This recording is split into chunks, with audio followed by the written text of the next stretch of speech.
Welcome to Freestyle Fridays. If this is your first time listening, just want you to know this is unedited, uncut, unscripted.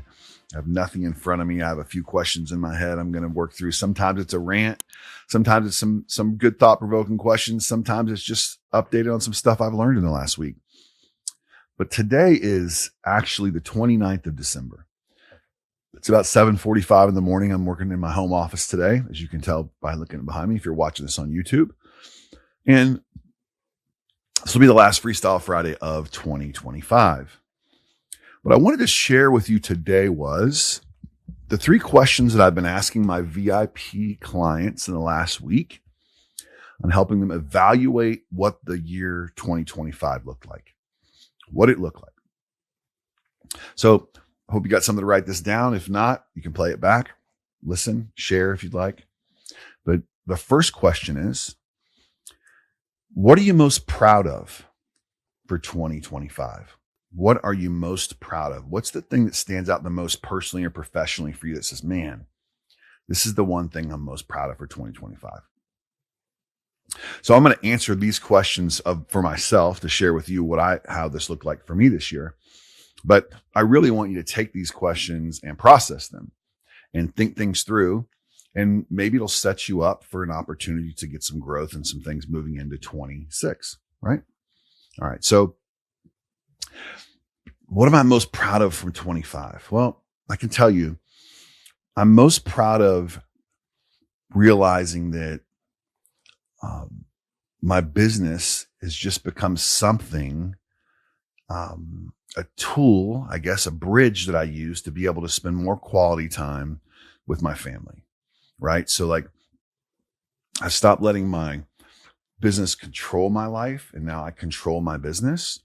And that was a big thing I'm proud of for 25. I started really focusing in on the calendar and when I'm available, when I'm not available, prioritizing my family first and making sure I have the quality time to spend with them, just like we just booked our trip for our first trip of the year over the weekend. So we're going to take our first family trip coming up in March. But I'm most proud of being able to find the flexibility and understanding, yes, I do have to work, right? We do have to do those things, but also prioritizing my family life above and beyond any work. And that's always been a challenge for me. I've always felt like, gosh, if I just work a little bit harder, if I do a little bit more, then I'll have the time for the family, right? Then I'll be able to do the things that I think I want to do or talk about doing or we dream about doing once I do this, right? And so that's the thing I'm most proud of. So what are you most proud of? The next thing is, what is the biggest lesson you learned in 2025? Again, personally, professionally, doesn't matter either way. But what is the biggest lesson you learned in 2025? Maybe you learned lessons in both personally and professionally. So for me, the biggest lesson I learned in 25 was really I learned to focus on doing what I want to do in my work and professional life, kind of under the radar, right? Like not putting it all over social media. We're doing this next. Look out. We're going to take on this and putting all these things out there. I used to do that, right? I used to go out there and I used to say, okay, well, this is an additional piece of accountability. I'm going to post something and say, this is what we're up to next, right? And the lesson I learned was keep your circle incredibly small when you're in the working and building phases. Okay. So who knows what I'm working on? It's a very small circle. It's my wife, my coach, and my executive assistant. That's it. Nobody else has any idea what we're working on. They don't.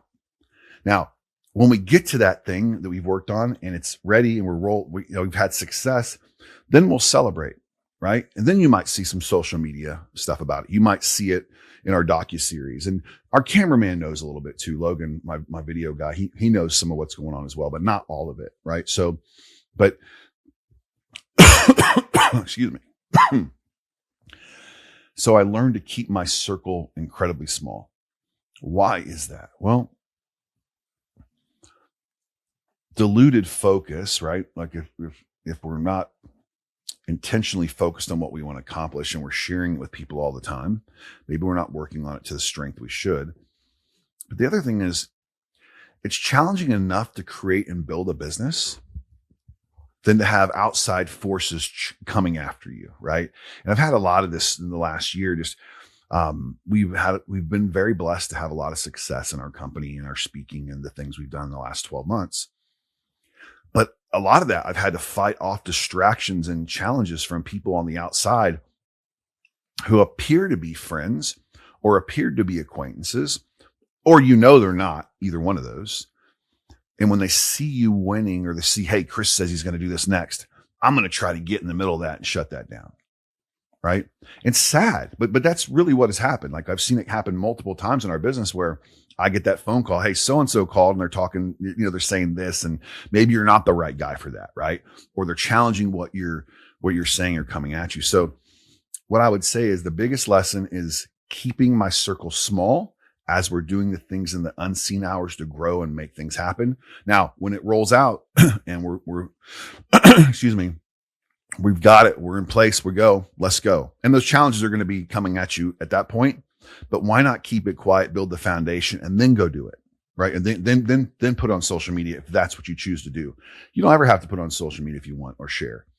But for me, it's keeping the circle small, trusting the advice of the people in that small circle, and not I used to try to reach out to all these different people and get advice on what I should do next. And then what I found is the truth of it is most of them really didn't care what I did next, but they would put their 2 cents in.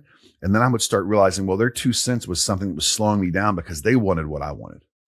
Weird, right? Like, isn't that just so weird how that works? But it literally is, especially in the speaking space. And I've said this before on these shows, but most speakers will not help you get a speaking gig because that's one less speaking gig they get, right? And they'll tell you you're not ready, and they'll tell this and that. Like, forget all that stuff, right? So I'm trusting my advisor, my coach, my wife, my executive assistant. Those are the people we work with the closest. As we roll new things out, you'll know about it. We're going to be bringing things out very soon. We got some big stuff we're working on, but I'm not going to get on here and hype all that stuff up until we're actually ready to roll. Okay. So keeping my circle small. So what lessons have you learned? What did you learn in 25? Maybe something about yourself, somebody else, maybe something in your business. I don't know, but these are questions I love to evaluate at the end of the year. Truth is, we should probably do these once a month, but here we are at the end of 25. And the last question is, what's the largest area of opportunity for you? Where's the biggest area of opportunity or potential for growth or change in 2025 or 2026? Mine is personal development, right? Mine is sticking to a plan and really going after it even more. That's my biggest area of opportunity, is figuring out a way to become a better version of me. Right?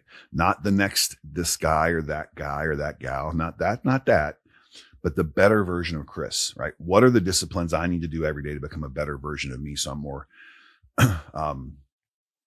dialed in for my family first, and then my business and my clients, right? What do I need to do to become that better version of myself? So that's my biggest area of opportunity. We're working on that right now. We got some plans to dial in and get those disciplines back in place. And so I would challenge you to figure out what your largest area of opportunity is. It may just be showing up to work every day, right? It may be, well, my largest area of opportunity is when I actually call people back, we get business. Whoa, crazy, right? Like, same thing here. Like, when we text people and we follow up, we get more business. So what's your largest area of opportunity for 2026? All right. And then I'll give you a little bit of breakdown here too on something else. What I've noticed is I've been able to book some good speaking gigs coming up this year. Like, we're really proud of what we've been able to do on that so far. But I've started sabotaging myself again. Self-sabotage is something I deal with all the time, right? Those of you who listened before, middle school Chris is the kid who tells me I'm not worthy and nobody wants to hear me. Get off the microphone, get off the stage. But then I start sabotaging myself with, the number one thing I sabotage myself with is not going to the gym and not eating right.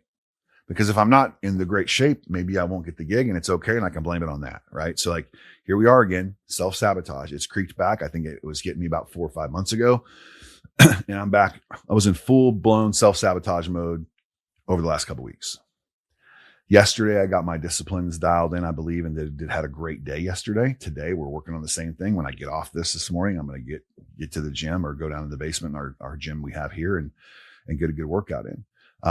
But self-sabotage. What are you doing to sabotage yourself to make it easier if you don't win at the level you want to win at? What are those things? Okay. Because the chances are we're all doing it. The chances are we're all setting ourselves up to try to cushion the landing if things don't work out that great. Like I tell a lot of my mortgage and real estate clients, why not go after the whale? Why not go after the big one? Because a no from them hurts just as much as a no from somebody who's an average producer, right? So why not go after the big things in life? Stop sabotaging yourself. A failure is a fail. We learn from our failures, right? Those are massive lessons. So stop trying to pattern or cushion the landing if things don't work out the exact way you want them to work out. Because guess what? They're probably not going to work out the best way you want to work out. But if you've done the best you can to keep yourself ready to step in there and say, at the end of the day, I've done everything I can to win and be successful in the best version of myself. Isn't that what really matters the most? Right? Not the gig, not the stage, not the big client. It's what am I doing to become a better version of myself? Right? And stop focusing on the outcomes, but focus on who we become chasing an outcome. Right? And that's really what we're going to focus on for 26 for us, is that we're going to focus more on who we're going to become on the journey. Right? Right? The journey is what we're focusing on in 26. What does the journey look like? Right? Enjoying the journey instead of always looking to that, oh gosh, I'm almost there, right? 2 more of these and we get there. But how different am I showing up now than I did a year ago? To me, that's the true test of success. How different am I showing up today than I was a year ago? What does that look like? Now, I can look back at my numbers on my whiteboard over there and I can tell we did the work, right? Like I can see the results, but I'm a different person today than I was a year ago. No doubt about that. I've learned a lot more about myself than I ever have in the last 12 months, I believe. So I can't wait to learn even more this next year. So what are you doing differently? How are you going to show up differently for 26? And answer those 3 questions. And I hope that gives you a roadmap, or at least something to think about to step into 26 with some confidence that you're here to do more than you thought you were, and go out there and change the world. I'll talk to you soon. Take care.